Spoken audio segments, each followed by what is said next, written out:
I am joined by Laure Jackson as ever. As we talk about sensory health. Anne is, of course, an occupational therapist from Jersey. Her specialty is sensory health, and we talk about that. And this is our 100th and first such conversation. Hello, Anne. Hello, good to be here. Oh, so we're still pulling it out. We're still making the most that we've just passed the 100 mark. I like that. Oh, but it's an accomplishment, and we need to mark things sometimes. Yesterday, we were marking the launch of our Pure Men's Mag. We had a fire pit, we had a bacon butty, we had a live stream, and we had some fun with it because we're marking the start of something, and we do need to mark stuff. Otherwise, within a week, we've forgotten what it was that we got excited about, that we were excited about, that's now kind of slipped out of our mind because 1,001 other things have all come in. Yeah, and it's holding on to those enjoyment factors, those little things that just boost our mood for a moment in time, and it's good. Which really, really matters. Now, I wanted to talk to you about something that we're going to be doing tomorrow as we record this live on my Drive Time show, because Nathan and I will be going down to London tomorrow. Now, we've spoken at length a little bit, you and I, about travel, whether it's air travel or getting on a bus or a train, some of the specific sensory healthy elements that might struggle with. Tomorrow, a very, very special day. Nathan and I are going to a performance of The Passion of the Christ, created by Wintershall, held in Trafalgar Square with maybe 10 or 20,000 other people. Now, we're going as press, so we're going to be slightly removed from some of it, so we can get a really good look for photos and stuff. But I thought it might make a really interesting topic today, not so much the transport, although that's probably a part of it, but actually going to a very large outdoor performance full of emotion, because it's going to be looking at Jesus dying and being nailed to a cross, which is going to be emotional, or it should be. But it's all of that from a sensory healthy perspective, and how we may best work hard, because we're not actually there just to watch the performance. We're there to take photos and chat to folk as well. But how would one make that the best experience we possibly can, bearing in mind no chairs, 10 or 20,000 people, 90 minutes or so of performance. So that's my topic for today for you. Wow, what an experience to come up. That's going to be incredible, quite phenomenal. Yeah, I personally I can't choose to watch it. I just think it might just be a bit too, I don't need anything more real for me, but that experience is going to be remarkable. Yeah. Quite, but when you said there was no chairs, that was my first thing when you said, outdoor, lots of people, and goodness me, like no chairs. So yeah, the camping ones, if you're allowed, I don't even know what restrictions they have or don't have, but you need to keep moving. I mean, that sounds a bit of an oxymoron when we're talking about taking a chair, but it's the fact that to stand still and upright for that period of time, if you're squashed in with other people, you're going to have to do exercises to keep your proprioceptive system, you keep your vestibular system alert. Yes, your eyes are going to be distracted, and that is the power of screens. So you will be able to override a lot of the uncomfortableness that comes with not having a lot of space, not having a lot of space to move, or you might get being bumped. But your eyes will override that. So that is one positive, because of what's going on the screen. But I would definitely suggest you. What was that? This is a theatre, it's not a TV thing. This is 100 cast members acting out the last days of Jesus. Oh wow! You still have the same visual input, so at least you've got the vision to overtake it. But it's in a theatre where you're standing. No, in Trafalgar Square in the open air with a cast of about 100. Okay, we're getting there now. Sorry, I could have perhaps said that better, couldn't I? Yeah. Oh, so the whole live element is going to be phenomenal too. But yeah, a combination of making sure that you are supported from a proprioceptive vestibular perspective, of either sitting or doing those exercises, squeezing. Those concentric muscle exercises are really good. Squeezing and relaxing, because the blood is not going to be pumping. You're not going to be working the muscles which pump the blood around your body. So while you are engrossed in what you're watching, it's checking and just even swaying side to side, or just moving the hips slightly if you've got room to do that. just to keep things alert, alive, and to keep the blood pumping. But the sights and the sounds and the smells are going to be quite phenomenal too. Yeah, sorry, I didn't explain that very well, did I? Because The Passion of the Christ, of course, is a film by Mel Gibson. This is a performance play written by a guy who, this is the 15th year, actually, this particular performance in Trafalgar Square with 10 or 20,000 people. There will be giant screens, I'm told, because 20,000 people, not everyone's going to be able to watch everything that's going on. So quite a few folk will apparently just gravitate towards watching on the screens. We'll be in a specific spot so we get a really good look at the whole thing so we can take photos. That's kind of why we've been invited to attend. But it's going to be emotional. It's going to be cold because we're standing still. I mean, even on if it's a hot day, which it's not yet, that might be a different particular set of problems to encounter. Tomorrow, probably this time of year, where are we? 3rd of April, it could be quite chilly, quite cold, especially if you're standing for a long period of time. And like you say, you can't get the blood pumping by going off for a walk, because if we go for a walk and we interrupt the play, we'll get thrown out, I would imagine. You wouldn't want to do that. So you have to be careful and respectful of the sort of the conditions and parameters that are set for us to be able to engage with what's going on without interrupting anybody's enjoyment. But yeah, it's going to be a challenge because it's going to be very emotional. I wouldn't ordinarily go out of my way to watch something like this, but I am looking forward to it because I've never actually seen anything like this. Not really. And I think it'd be curious with the kind of sights, not the sights, but the sounds and what the auditory experience is going to be like. If they've got screens, they're obviously. Well, they've obviously mic'd it up anyway, but it'd be fascinating to see just quite what surround sound they have in Trafalgar Square and how they do all of that. I don't know. I will tell you next week. I literally have I have no concept of how this is going to work other than Trafalgar Square, no seats, people will sit on the ground. There'll be big screens. There's a cast of around 100 people. There's a proper director. It's all properly written and all that sort of thing. But I don't know. I'll let you know next week, quite honestly. Yeah. I can't conceive in my mind how it could work other than there's microphones, there'll be speakers, and there's a big screen. That's all I can really... That's a bit vague. And if you did have sensory needs, that would be... You'd need more than that, because it's just like, what is the sound system? I mean, you'd probably pack your ear defenders or your earplugs and stuff as well. But, for whether you'd want your sunglasses, at what time, is it during the day? Is it in the evening? Early afternoon. Early afternoon, yeah. So that could be a really bright experience for some. So yeah, some eye protection or some, depending what you're like seeing when it's bright out there. And the temperature is going to be interesting because there's lots of you there, so it should technically be warm. However, it is still April. UK. In the UK. And I don't know if we do rain tomorrow. That wouldn't be... I think light. Okay. Light rain. But it's London, which has its own weather climate anyway. So yeah. I'm looking forward to it. I'll be honest. It's a really horrible to say I'm looking forward to going to watch Jesus being killed, which is effectively what we're going to do. I'm really, really glad that it's being shown. I was sharing a bit earlier how this is a Christian nation. It's been signed as a legal piece of paper that says this is a Christian country.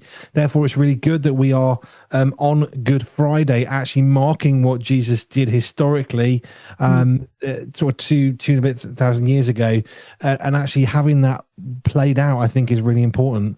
A lot of people will be there. The cast is made of people of faith and some of none, who are all part of this massive production. I mean, there's 100 cast members. I can't contrive in my head how many people will be making that work. If you've got 100 people, essentially not a stage, but if there's 100 people on the stage, so to speak, how many more are behind the scenes making it all happen? I don't know. So there's a lot going on. There'll be noises because it's an outdoor production, so there's going to be sounds of the soldiers and whatever else is going on. So, I was just sort of curious about some of the sensory healthy elements of the fact we'll be up at 4 a.m. We're leaving at 5. So by 1 o'clock when this starts, we're going to be quite tired. But here's an example that I thought of. We're going to take some spare batteries for the camera because if they get a bit cold, they won't work very well. They get a bit sluggish. The life of the battery starts to degrade. So we'll keep those probably in pockets so they're as warm as we can make them. But of course, if you're a person, it's no different. If you get cold, you're going to get a bit sluggish and, well, you're not going to go quite so well because now your body's working even harder to do the normal things that you would normally do. So we're taking a bunch of spare batteries for the camera and for ourselves, spare food, spare fluids, because otherwise we're going to run out of steam, quite literally. Yeah, totally. But what I really love, and what it's reminded me of what you're talking about is our church here, the church literally that we have taken over. Our church has taken over a cinema. So when I was a little girl, on Good Friday or thereabouts, we would always go in, and the cinema would put on films for us. And the very first one that was so powerful for me was Chariots of Fire.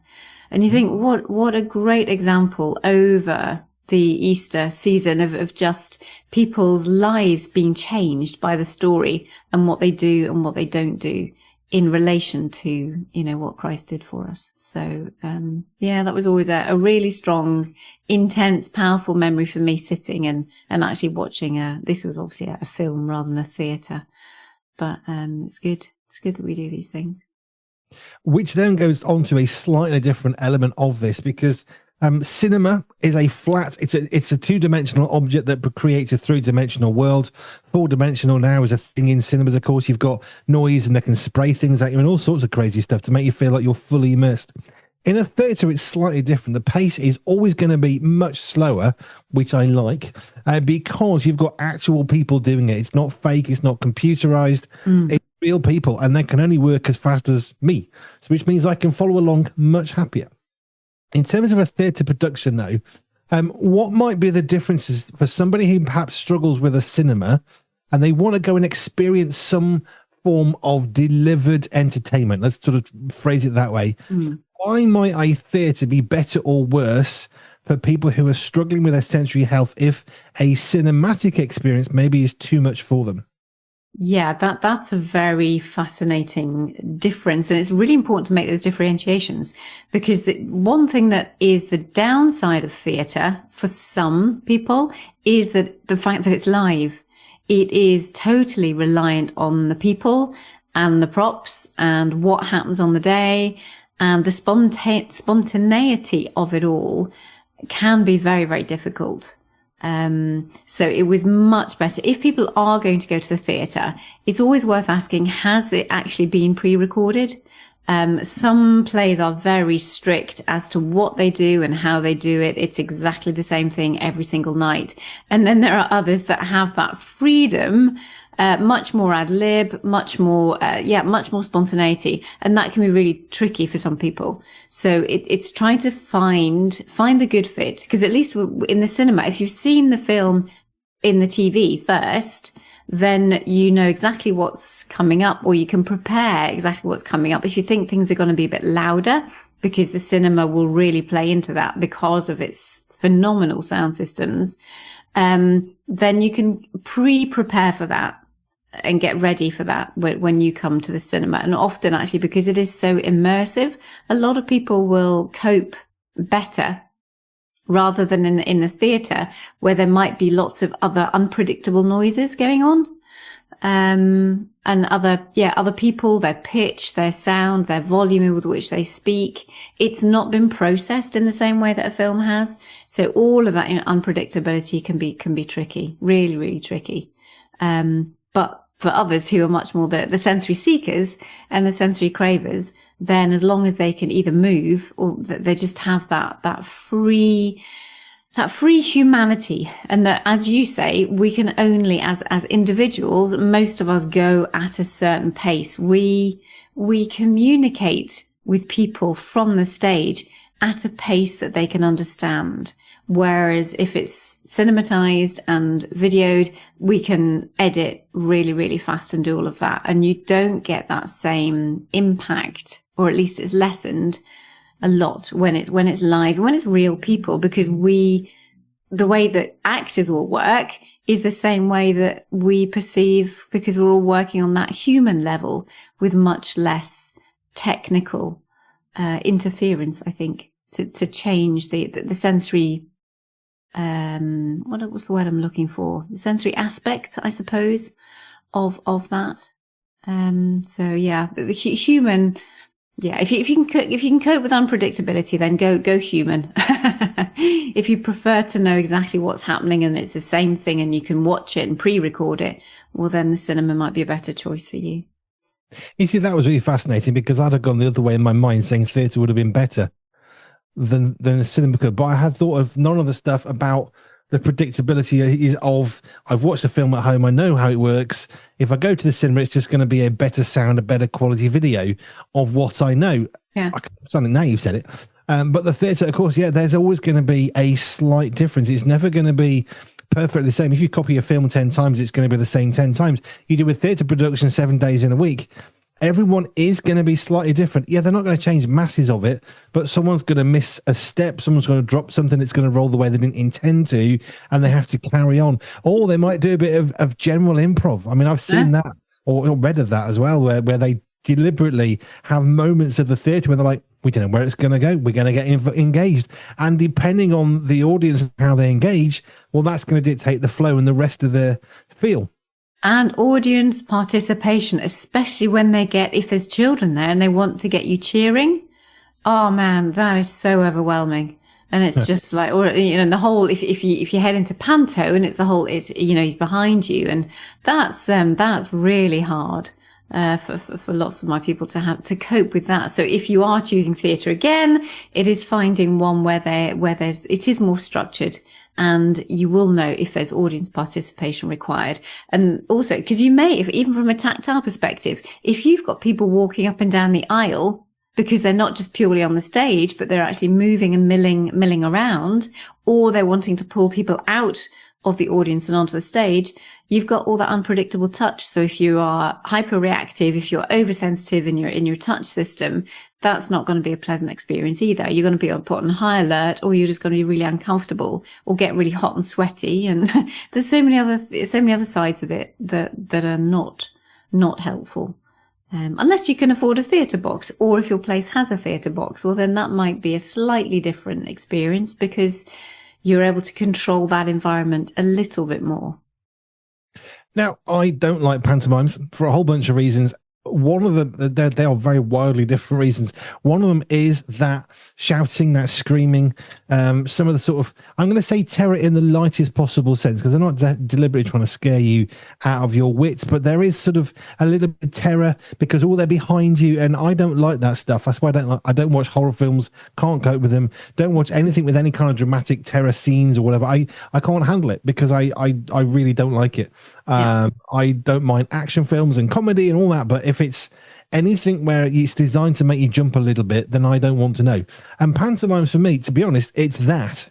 It's deliberately he's behind you and someone jumps out and scares people, and I don't like that. It doesn't sit well with me.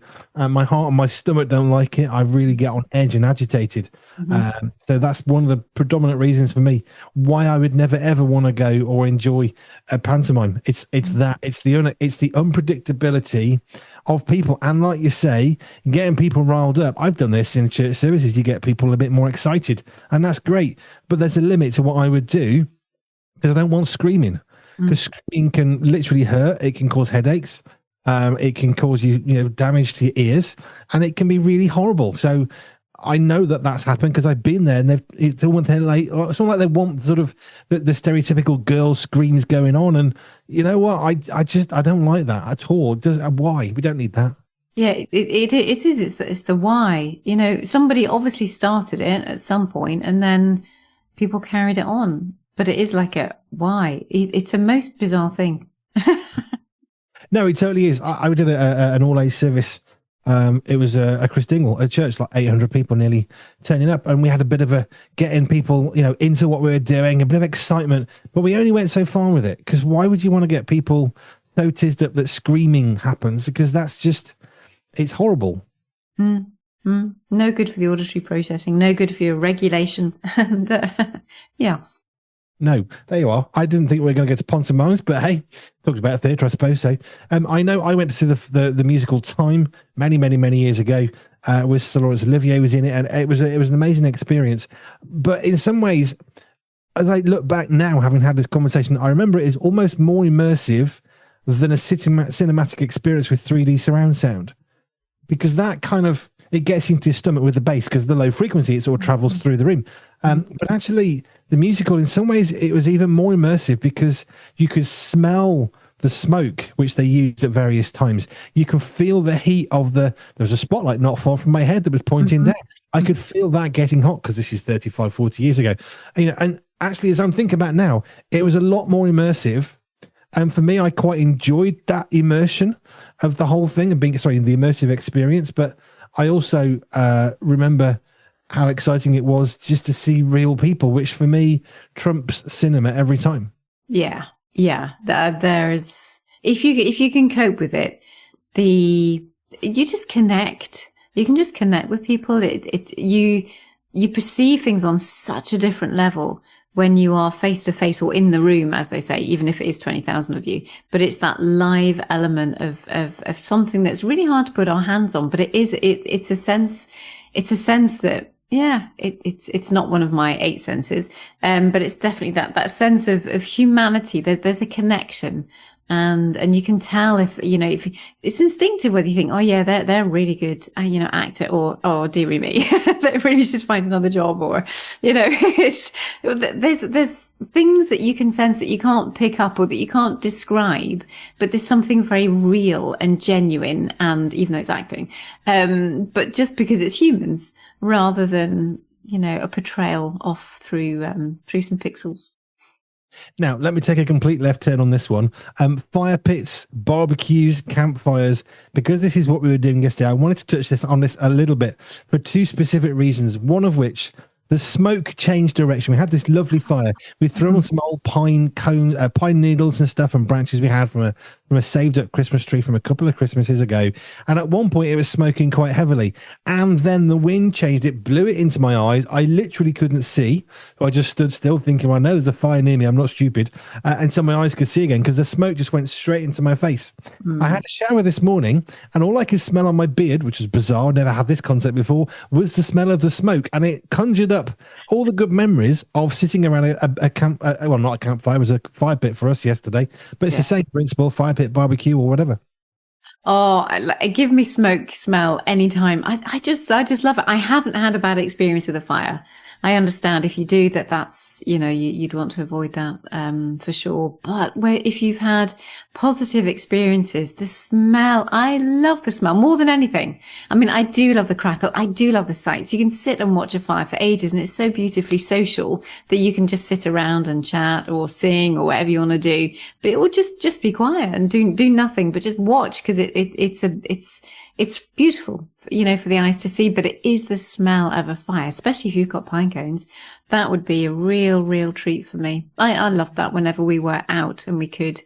And my son's left his fire pit here in the house, so he's moved out, but he can't take his fire pit with him. So we are definitely going to be enjoying a fire pit and toast his good health while we enjoy the sights and the sounds and the smells. Smoke's gorgeous. There was a moment where the 5 of us were sitting looking around the fire pit. We'd finished the radio show, the live stream had ended, and we were just out there. It was about 9 o'clock at night, 9:30. So it's gone a bit chilly, slightly, it's not cold, it's a little bit less warm. You've got a little bit of breeze in the air, and we were just sitting, and there was a moment, I don't even know how long it lasted. It felt so precious. All of us just sat there saying nothing, which is a separate conversation, looking at the fire. And of course, as you look at the fire, the flame is never the same. It's always moving around. If you look at the embers, they're sort of going gold and red, orange, black, white, and sort of fluctuating in a beautiful waving kind of motion as they do that. And even that was relaxing. But there was just this moment of sitting in utter silence. We work really hard, usually on digital screens. That's part of what we do. So it's just nice to watch a non-digital screen, but in a sense, a better screen because it's actually fully interactive. Yeah. The precious moments and so sensory. The whole experience is sensory with the wind and the temperature and the visual environment as the sun goes down and you get, beautiful colors in that golden hour too. And then you get the sight, the sound, the sounds and the smells. I have to say that the smoke smell from a fire is similar to my other favorite smell is of cut grass. So I am so happy when spring arrives, so much part of it because of the amount of grass that gets cut. And I'm very happy. I don't really go around driving in the car just to smell some cut grass, but I definitely open the window to see, while I'm out and about doing my thing, do I get a lovely scent of the cut grass. And it was lovely. We had some kiln dried logs which we used because they would burn really, really well, which was the whole point for the live stream. And we had some old bits of wood that we found knocking about. We've saved those, and they burned differently. They smelled different. We had the pine branches from the Christmas tree, cut those up. They went on. You get this lovely mad sound of the crackling going ballistic as all the little pine needles burst into flame. Then you feel the heat. You've got the light. Then the moon came out, and there was so much sensory, enjoyable stuff. It wasn't an overload. It was a really good. There's lots and lots of it, and I guess that's the point. Sometimes the sensory experiences that we might face on a day-to-day basis, we don't have a fire pit on a day-to-day basis, but it's not that uncommon. But there is a limit to when we feel full, as opposed to now that's too much, and I just want to go and find a darkened room and lie down. And I'd be curious to see for listeners just how much, when it is natural, how much more we can tolerate, because everything there that you were describing was natural between the moon and the weather and the fire and all the rest of it. It's when we get all this artificial stimulation, that's where we are really suffering as humanity, as humans, because the overload is it's so much easier to reach that threshold of overload because it is synthetic, because it's orchestrated, because it's not natural. In the natural world, it's beautifully designed for us to live in and function with very little overload on a normal circumstance. So we lit the fire around 4:10. We had to put the fire out with water, which wasn't my preferred thing, at around 10 to midnight. And we were out there pretty much the whole time. We only came in because it's 10 to midnight. We kind of have to go to sleep soon because we've got a day tomorrow. But the fire was so beautiful.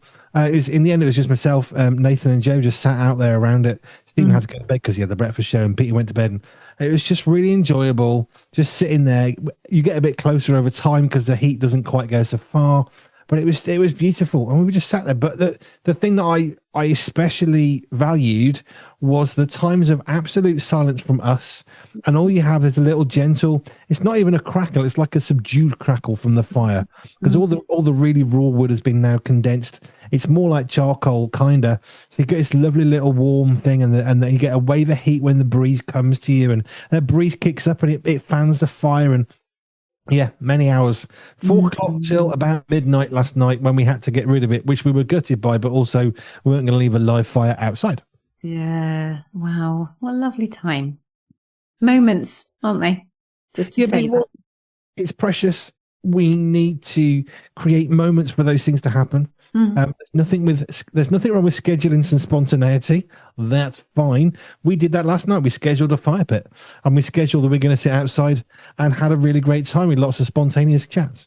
So there's nothing wrong with actually building in that spontaneity into your life. It's a good thing because you're creating moments, and we have to protect our lives, our family, and our own sensory health. And we do that, I think, sometimes well by scheduling in stuff. Like we've got a fire pit, we're going to keep chucking on wood on because now we're not on air, now we're not in front of people, we're going to continue to enjoy it. So yeah, it was a super special moment. We were out there from 4:00 till midnight. We would have probably happily carried on till 3:00 in the morning, except the fact we had to get up this morning. Yeah, amen. Beautiful. Truly one.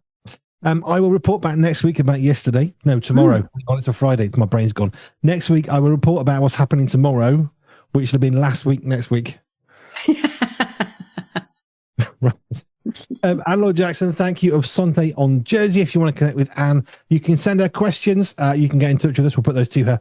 Just go to the website at pure247radio.org, pure247radio.org/ALJ, and you can connect with Anne Laure Jackson on all the amazing stuff she does from Jersey, but serving the entire world. Thank you, Anne. Thank you. See you next time.